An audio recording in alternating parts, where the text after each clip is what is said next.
What's up, guys? Next up we got Puck, and now this is an amazing mid hero and a really hard to catch. Keep it disabled, keep it grounded. Just trying to do any disables on Puck can be really horrible and hard, and he can even probably kill you at the end of all that. Just ignore your stuff and come back at you. So a lot of the spells that kind of go great with items like Kill Scepter, like Lincoln Sphere, even Witchblade. I was playing Witchblade Y, Blink as well, and I kind of put some interesting ones in the backpack as well. If you want to go something like Dagon, there's that option, like a fast burst spell as well. A lot of stuff for Puck, right? But usually it's kind of centered around the whole escapism thing and being incredibly hard to kill, right? So to start with the items, I just get Travel. Travel is mostly because Puck is a great hero that can push. In that sense, easily clear waves with Illusory Orb and Vanning Rift. The bigger reason though for this is you can just take a look at the map. If there's a fight happening anywhere, you can easily teleport there, jump in. This is a big crowd control spell, catches everybody in the AoE. If they break, they get stunned, they take damage. So you're kind of ready even before level 6, but with level 6 becomes that much stronger to just jump anywhere with Travel, immediately engage in the fight, and all of your stuff is pretty aggressive, and if you need to escape, you can easily escape as well once the job is done. So depending how you want to go, there's a couple of starting items, kind of the first to second. I mean, it doesn't really matter that much for Puck. Where you're gonna go, like first with these ones, I kind of get Blink, either Blink or Witchblade first, really. Kind of like Blink more, especially if my mid farm is good, maybe even better if I got some kills early. I just kind of get Blink. It just enables me to jump, like let's say the fight is happening here. I don't have to wait for my orb to get there. Kind of goes slow, lets everybody know I'm coming there. I can just kind of blink and immediately cast ult, silence them. Do the orb right here so I can kind of position myself to get the maximum value. I try to hit everybody, right? So, kind of why I like Blink. You'll be getting Blink for Puck anyways, sooner or later, whenever you choose. It's just something that you have to get. I'll also explain why with the skills. But Witchblade shortly. So, Witchblade kind of looks weird on Puck because you kind of think it's more of a full spellcaster. So why would you go for something like this? It goes with the shard actually pretty well. Every time, let's say you disappear into the phase shift, the shard gives you that attack on all of the targets inside your attack range plus 200, and all of those attacks are buffed by the secondary effects of Witchblade, and that is slow and 0.75 int as a bonus damage, and it's also a true strike on everybody that it hits, right? Poison and slow on the Witchblade. So that's why Witchblade is great. It's also int, it's attack speed, it's extra armor. It goes also with level 25 if you hit the high and gold on the left side. What that does is pretty much anybody that's caught in your ult, every 0.6 seconds Puck attacks everybody affected by this, completely separately from your normal attacks. So as you can see, even if I'm not really attacking somebody, I can just kind of spam this and move around while they're caught in the ult, that still keep doing damage, while trying to, maybe if I want to save spells to escape or something. There's a lot of options. It's kind of Witchblade is really nice for Puck, and there's also upgrade in Revenant's Brooch for this item. That one gives you 5 attacks with True Strike, so for the duration it becomes castable pretty much. So you press it and the next 5 attacks have True Strike. Anybody with Butterfly, with Evasion, you're immediately able to hit them 5 times, right? No problems. And then you can see what else you need to do, right? But that's it. It doesn't have to go all the way up to that item. You can just keep it and make other stuff. I just leave it at that. It's not really needed to go crazy like that immediately, not at all. Especially because there's so many other good items, right? So back to Blink. The thing with Blink is, so Blink is the main one. Your phase shift. So as you probably know, I mean, it says here, whenever you get hit by any type of damage, Blink goes on the cooldown for 3 seconds, and you cannot use it, right? It's not like Force Staff, where you can cast no matter what. So if this Tides hits me, I'll always be in the cooldown. There's no way for me to use this, right? Except like I can immediately just jump into phase shift, and it actually lasts 0.25 longer than my blink cooldown.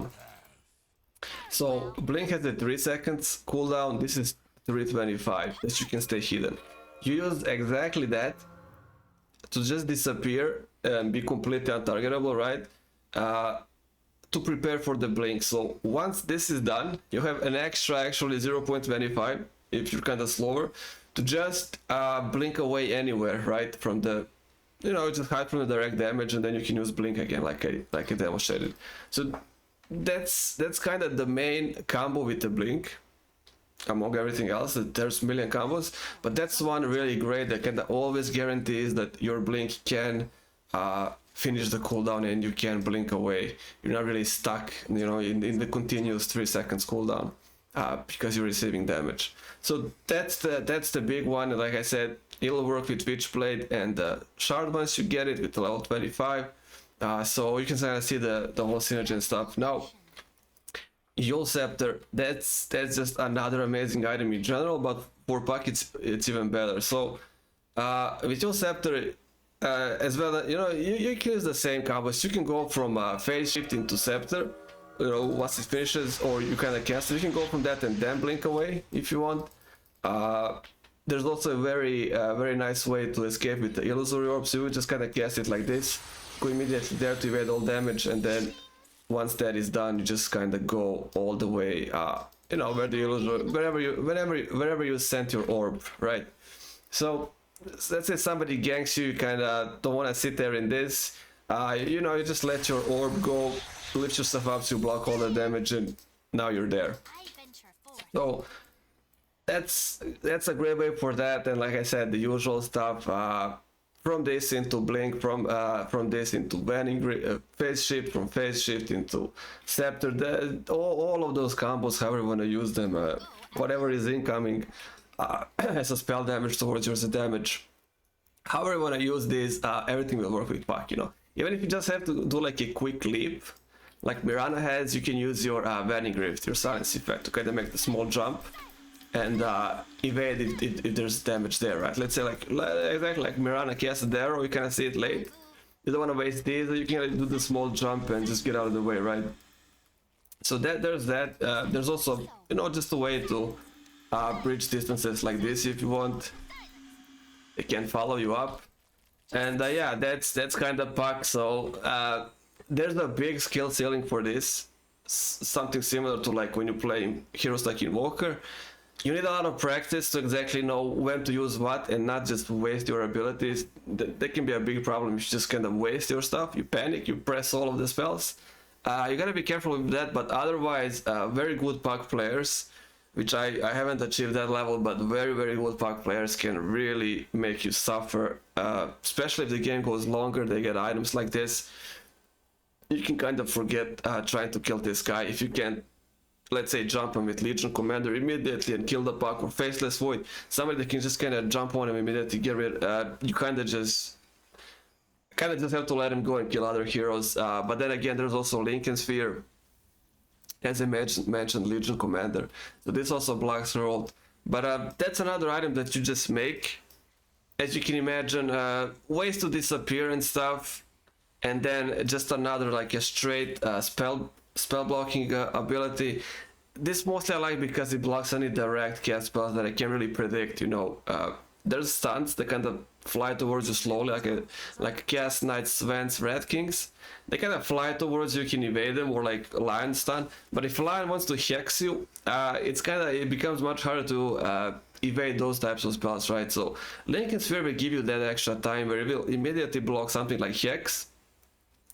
And then for any other slower spell, you have a bunch of options to quickly think about and just evade, right? If you see the Lincoln Sphere, you know, pop around you, you can immediately go into phase shift. You can just press it immediately as you see this proc, and then as I did just from phase shift, blink anywhere. If that's not enough and they're waiting for you, you just immediately go into this. Once you get on the ground, this cooldown will be long finished, right? Because you always halve it, because you always stay the full duration. So this is 325, it's not 6.5 actually, right? Because you spend half of it in it. And you know, you kind of get into this again, or you just quickly launch the illusory orb and then get into this. As the orb travels far, you just kind of get out of that and go into orb. And you know, then the blink will be off the cooldown, and then this will be again off the cooldown, and you will be off the cooldown. And it's just a horrible, never-ending circle for any enemy trying to catch a very good puck player. It's an actual nightmare, right? So that's kind of the combo items, right, that just work great against anything. I always make them. There's something like Dagon. If you can go this early, you can go any level you want. I just placed level 5 because that will be the one that you would end if you have invested. If you can't invest in this, usually you finish it later on. But it's just another like a direct spell damage effect that also has a pretty low cooldown, 15 seconds only. You know, you can see kind of in the whole sphere of low cooldowns, 14 seconds, 15. This is 13 seconds, this is 9. All of the stuff is really local. This is 6.5, but it's actually 325 if you spend half of time in it. So you can see how everything kind of aligns, and you can just really spam all of these once the cooldown is done, right? But this is more like an optional. This is something that you really like getting, and this slot is kind of optional. It can be Dagon, it can be Hex. You know, Hex as usual, just another way to maintain control. Make Puck even worse than he was. Because now he can Hex you as well, and silence you, or get away, or hit you with the Witchblade effect. There's also Shiva. Shiva, you know, when you launch that whole wave that does damage, slows everybody down. If anybody does get to hit you, their attack speed will be reduced by 45. Can't really lifesteal that much off of you and stuff. That's also the secondary effect. It just kind of depends, I would say. The last time it kind of depends, you know. Dagon is great if there's, let's say, still like a type of a lower health carry, maybe, or mid.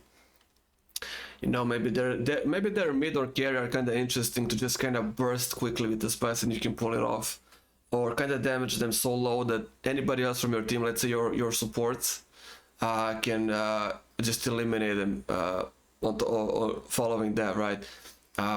But yeah, with this item, Puck can easily solo people, half health, bigger ones as well, because you can just kind of keep chasing, and whenever they turn and try to stop you, you can just kind of disappear, evade all the stuns, and keep chasing them, because you with Puck you never really fall behind. You can always keep chasing, and if you get into trouble, you can disappear as easily as you can chase, right?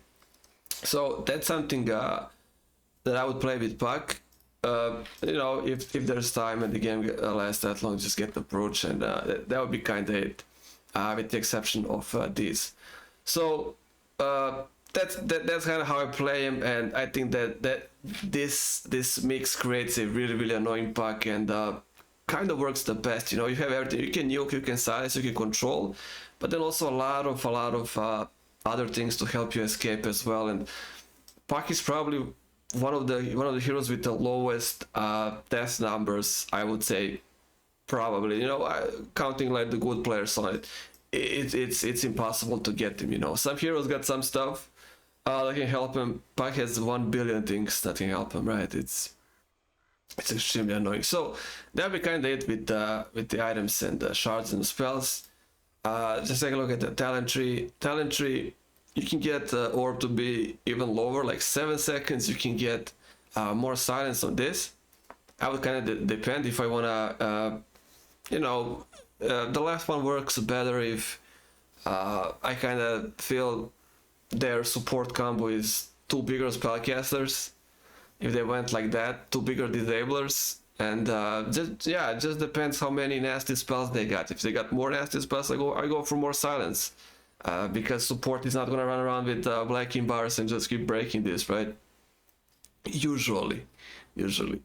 So it kind of depends, right? Second one, Drinkwall, it puts it to 65. That's not really something special or something you would want. I think I never liked this. 75 to 65, it does not matter that much. 1 in rip damage, it's also nothing that crazy, but this is pretty spammable, right?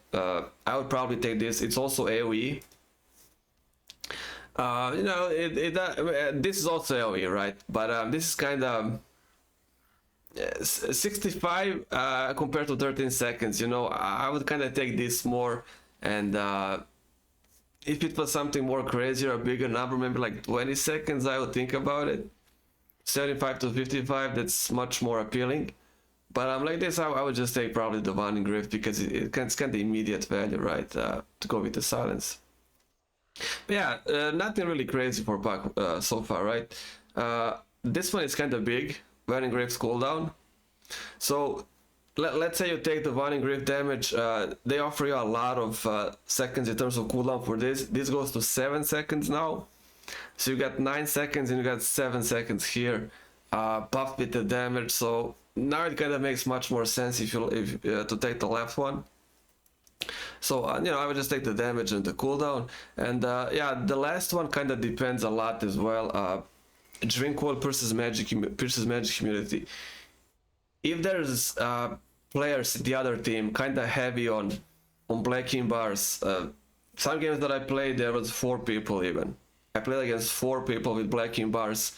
If that was the case, and you would usually know because the game would go far and long for you to reach.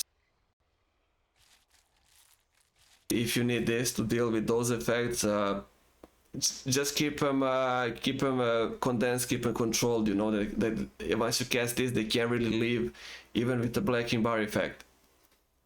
So it would depend a lot on that, but again, this one is the one that I talked at the beginning. This one goes with your Witchblade and with your phase shift, not the, yeah, phase shift as well, but now phase shift and ult causes you to attack everybody in the AoE, with the exception now that ult also does the same thing, right? So if I cast this, and I should just take it. So cast the ult. As you can see, the attacks go, and every time I disappear, the attack goes. So yeah, if I'm not having that much trouble with somebody went over the board with black in bars, I just get this. As you can see, it's a really great damage boost, and you see what it does pretty much. And every time it disappear, I have no cooldown of course because it took the free spells, but because like a mini cannon. But yeah, nice synergy, and why the whole Witchblade item, right? So that would be kind of it. Takes a lot of practice. Main thing is not to waste your abilities and items because you panic. And to get rid of the panic, you'll have to play a lot and play against those heroes that have instant casts. You know, nasty supports that play Blink, exactly like Lion, exactly like Shadow Shaman. You can just kind of jump on you, immediately hex you. But then again, Lincoln Sphere buys you that extra second, so you see this pop and okay, somebody targeted me. Just immediately spam phase shift, blink away, and then you're pretty much safe, right? If not, there's this, and repeat the whole process, right? So yeah, that's Puck. Let's not waste any more time on this, and I'll see you guys on the next one.